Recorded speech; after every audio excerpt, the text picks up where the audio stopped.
So we are talking about adding and subtracting rationals.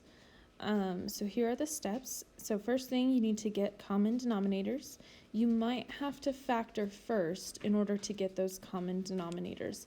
Remember, factoring allows you to see what one denominator has that the other one doesn't. Once you find common denominators, you will combine your numerators. Then you will simplify. This might include factoring again and canceling. So looking at this example, 3c over c minus 4 minus 2 over 5. So looking at the denominators c minus 4 and 5, they don't have anything in common.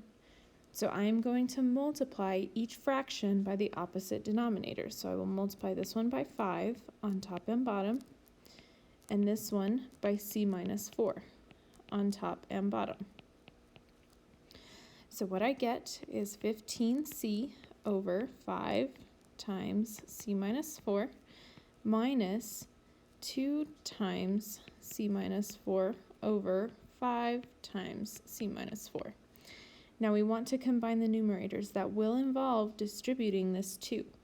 Since this is a subtraction, the negative will need to distribute with it. Okay, so we're going to go up here. I'm going to get 15c minus 2c plus 8. Okay, that's distributing that 2 and the negative.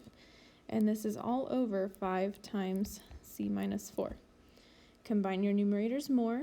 15c minus 2c is 13c plus 8 over 5 times c minus 4. Nothing can cancel, everything, nothing else can factor out, so that is as simple as it gets.